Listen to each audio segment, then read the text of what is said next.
दोस्तों इस साल की शुरुआत में मैं एक डायलॉग बोला करता था, बल्कि मैं हर वीडियो में बोला करता था। मेरा नाम है भारत शर्मा, आप देख रहे हो देखो इसको। आशा करता हूँ आज का दिन आपको बहुत अच्छा बीत रहा होगा। ऐसे भी करता था, लेकिन साल जैसे जैसे शुरू होना चालू हुआ, कोविड-19 इतना तेजी से बढ़ना चालू हो गया कि लोगों का दिन कैसे अच्छा बीतेगा जब उनको घर में रहना पड़ रहा है। बाहर जाने में इतना रिस्क है कि कहीं बुखार लेके ना आ जाए अपने साथ में। अगर गलती से किसी को बुखार हो गया तो आसपास के लोग उसकी तरफ भटकते भी नहीं है, क्योंकि ये डर लगता है कि कहीं इसको कोविड-19 तो नहीं हो गया हो, किसी को जुकाम हो गया हो तो ये डर लगा रहता है। हम दूसरी कंट्रीज को देखते थे कि यार ये मास्क वास्क पहन के क्यों घूमते, जैसे चाइना हो गई, जापान हो गई, दूसरी कंट्रीज और हो गई एशिया की। तो अब मालूम चला वो मास्क किस लिए पहनकर घूमते थे। लेकिन इस साल ने फिर भी लोगों को अपना हाइजीन मेंटेन करना सिखा दिया कि खाने से पहले हाथ धोना कितना ज़्यादा ज़रूरी होता है, सैनिटाइजर का यूज़ करना कितना ज़्यादा ज़रूरी होता है जब भी हम कहीं बाहर जा रहे होते हैं, क्योंकि तब साबुन तो हाथ में लेके नहीं जाएंगे कि कहीं नलका मिलेगा वहाँ पे धो लेंगे।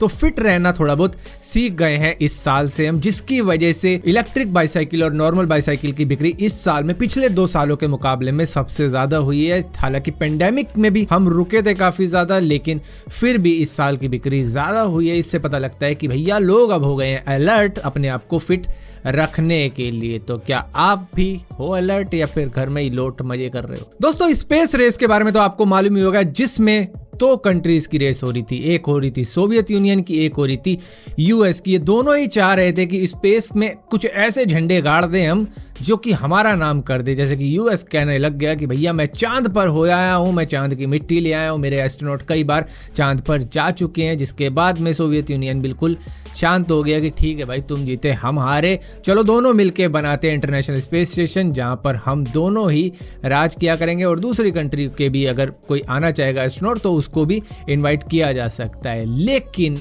अब यूएस ने कहा है कि भैया मेरे सोल्जर्स भी अब स्पेस में होने चाहिए, मैं किसी पे भरोसा नहीं करता। जिसकी वजह से अब यूएस स्पेस फोर्स भी तैयार करेगी और ये स्पेशल ट्रूप्स होंगे द गार्डियन। इनका नाम बता रहा हूँ, इनका नाम रखा है उन्होंने द गार्डियन, जो कि आने वाले सालों में हमें स्पेस को प्रोटेक्ट करते हुए दिखेंगे। अब किस तरीके से करेंगे वो तो खैर अलग बात है, लेकिन हाँ नाम जरूर रख दिया है द गार्डियन। दोस्तों आप में से शायद कुछ लोगों को ये बात मालूम चल चुकी होगी कि यूएस के अंदर अब कोविड-19 की वैक्सीन को अप्रूवल मिल चुका है, जो कि एफडीए ने ऑथराइज करी है, जिसमें फाइजर नाम की और एक बायोएनटेक नाम की एक वैक्सीन है। तो यहाँ पर इन दोनों को ये अप्रूवल मिल चुका है। लेकिन डार्क वेब के ऊपर इस अप्रूवल के ठीक बाद में कई सारी वैक्सीन बिकनी शुरू हो चुकी है। अब कौन सी जेन्युइन है कौन सी फेक है ये कुछ नहीं कहा जा सकता, क्योंकि डार्क वेब तो किस तरीके से चलता है वो सब ये आपको मालूम ही है।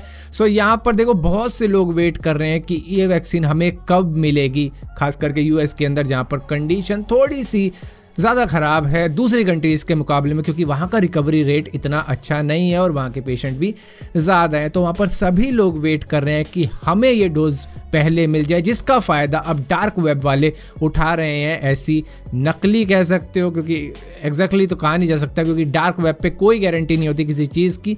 तो वहाँ पर ये बिक रही है लोगों के थोड़े इस डर का फ़ायदा उठाने के लिए, जहाँ पर $300 मांगे जा रहे हैं एक शॉट के। हम में से बहुत से लोग मोबाइल इंटरनेट के मामले में एयरटेल को ही ज़्यादा नंबर देते हैं कि भैया इसकी स्पीड सबसे ज़्यादा तेज़ है अगर दूसरे नेटवर्क के मुकाबले में इसको देखा जाए। लेकिन इस साल ट्राई यानी कि telecom regulatory authority of India ने कहा है कि भैया हमारी स्पीड टेस्ट के अंदर जियो ने बाजी मारी है, जहां पर जियो दे रहा है 20.8 Mbps पर सेकंड की स्पीड। हालांकि अपलोड स्पीड इनकी इतनी ज़्यादा नहीं है, वो है 3.7। अपलोड की स्पीड सबसे ज़्यादा है वोडाफोन की, जो कि वीआई बन चुके हैं, जहां पर इनकी डाउनलोड स्पीड है 9.8 Mbps पर सेकंड और इसी के साथ साथ अपलोड स्पीड है इनकी 6.5 Mbps पर सेकंड। यहीं पर एयरटेल की स्पीड आई है 8 Mbps पर सेकंड और इसी के साथ साथ अपलोड आई है 4 Mbps पर सेकंड। तो यहाँ पर कहीं ऐसा तो नहीं है कि एयरटेल ने अपनी स्पीड ही कम कर दी हो, क्योंकि पिछली बारी जब देखा गया था तो ये अपनी डेटा वेटा की बात कर रहे थे कि भैया जितने रुपए में यहाँ पे हम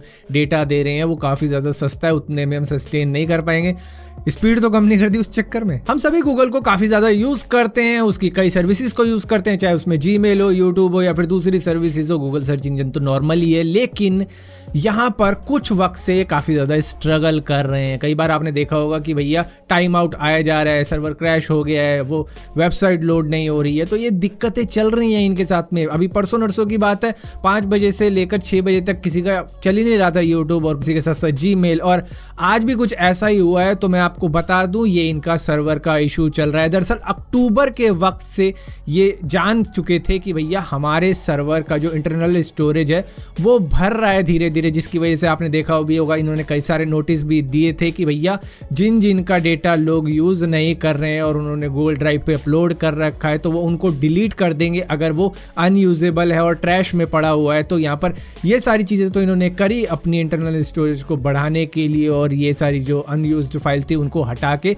और स्टोरेज करने के लिए। लेकिन ये सर्वर भी अपना अपग्रेड कर रहे हैं, जहाँ पर जब डेटा को इधर से उधर माइग्रेट किया गया तो हुआ ये कि वो आपस में सिंक हो ही नहीं पाए, जिसकी वजह से आपको कई बार ये क्रैशेस देखने को मिले हैं अलग अलग टाइम पर। तो ये चीज़ चल रही है कि भैया ये अपग्रेड तो कर रहे हैं लेकिन सिंक्रोनाइजेशन में जो दिक्कत आई है उसी की वजह से हम ये सारी चीज़ें फेस कर रहे हैं। तो खैर आने वाले वक्त में शायद और फेस करनी पड़ जाए, क्योंकि ये थोड़ा बहुत माइग्रेशन चल रहा है अभी इस वक्त में गूगल का। और यहाँ पर दोस्तों इस साल की मोस्ट अवेटेड गेम साइबरपंक 2077 बहुत लोग वेट कर रहे थे। Xbox One वाले वेट कर रहे थे, PS4 वाले वेट कर रहे थे। उनको कहा गया कि भैया आपके में बड़े मजे से चलेगी, लेकिन ऐसा हुआ नहीं, जिसकी वजह से इन्होंने ऑफिशियली माफ़ी मांगी सभी से और रिफंड करने का तो काम किया ही। लेकिन यहाँ पर सोनी ने एक और काम कर दिया। सोनी ने साइबरपंक 2077 को अपने स्टोर से ही हटा दिया, क्योंकि यहाँ पर काफ़ी सारे लोग स्ट्रगल कर रहे हैं। किसी को 15 FPS आ रहे हैं, किसी को 20 FPS आ रहे हैं, और उसमें बंदा खेलेगा क्या और समझेगा क्या। तो इसकी वजह से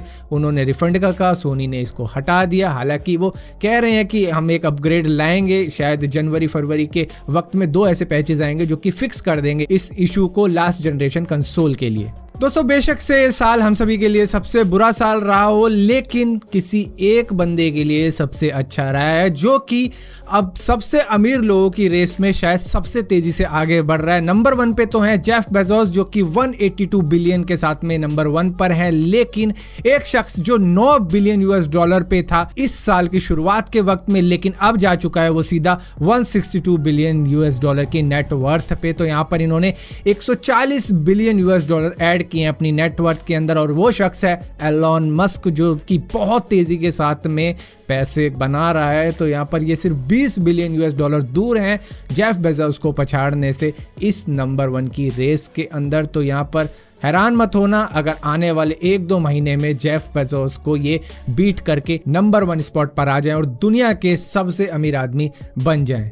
और इसी के साथ साथ दोस्तों निसान ने डेब्यूट किया है अपनी माइंड कंट्रोल्ड कार का, जो कि उनकी एक कॉन्सेप्ट कार है 2050 को देखते हुए, जिसका नाम रखा गया बैली सर्फिंग GTR X, जिसको चलाने के लिए बंदे को लेटना पड़ेगा इस कार के अंदर कुछ इस तरीके से, जहाँ पर कुछ ऐसा ही स्पेस बनाया होगा इसको चलाने के लिए, और ये दिमाग से चलाई जाएगी, जहाँ पर दिमाग जो बंदे का होगा वो इंजन की तरफ रहेगा। तो मतलब सिंपल सी बात ये है कि कहीं पर भी कोई क्रैश हुआ तो बचने की उम्मीद शायद ही हो, या फिर इसकी स्पीड ही इतनी कम होगी कि कोई क्रैश व्रैश की दिक्कत ही नहीं होगी। मतलब गाड़ी चलेगी मुश्किल से 5 पे या 10 पे और सेफ रहेगा बंदा अगर टकरा भी जाएगा।